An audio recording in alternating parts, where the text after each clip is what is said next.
Okay. So, um, this is kind of what feeds, this is all the data that's out there that feeds into this narrative engine. Mm-hmm. Um, and then this drives my like action agents. And I don't want to like reveal too much Yeah, of the, totally. the Yeah, secret sauce, but yeah. that's kind of like the fundamentals of it. And the narrative engine is the interface layer. It's kind of the decider. It's what I interface with. Okay. So it'd be like my director of marketing, for lack of better words. Mm. And this doesn't cover the our company's knowledge architecture and how it Yeah. feeds into that because that's a whole other level of proprietary. But this is the other cool thing is that it learns me. Like it's going to replace me, which is totally fine Yeah. because in my mind, I have a million other, like to your point, it's all the human stuff, like the analyst relations and the speaking engagements. And Right, right. The thought leadership, right? Like right, finding the new partners and new connections, relationships, so right, much, yeah, right? Yeah, right. So I'm like, please replace that part of me. yeah. I'd be very good with that. So that's how we're building it.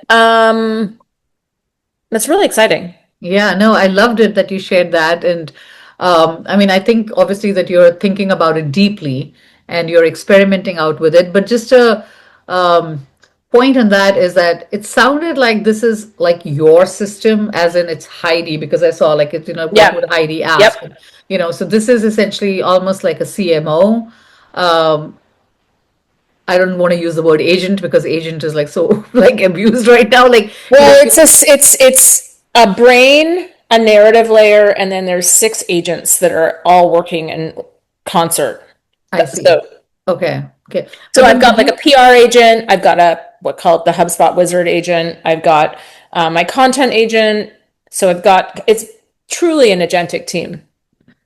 Um, so would each of your directs, like your leaders, each have their own such version of their own AI right now, or are you centralizing it for all of marketing? Like, I'm what's the approach? centralizing it for, well, so the way we decided to approach this as a company was to start with marketing first, kind of to my previous point, which is that it's an easier thing to carve out and say, um, human in the loop before it touches customer data.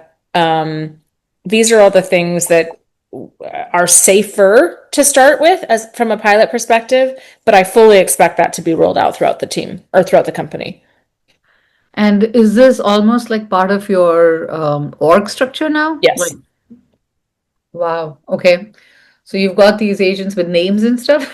I haven't done that yet. Yeah. It's like overdone and I feel like it's a little tacky. I've just named them by their function. Yeah.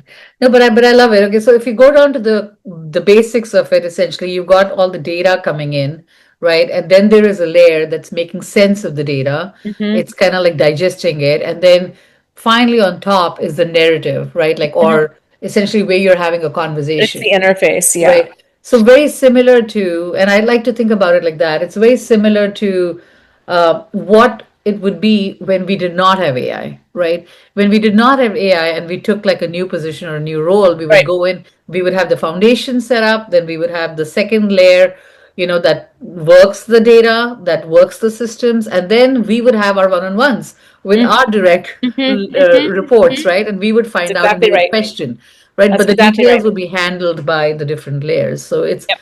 I'm kind of like drawing a parallel over there. The Like that's how analog of you're setting it that. up. Yeah. Yeah, Yeah. exactly.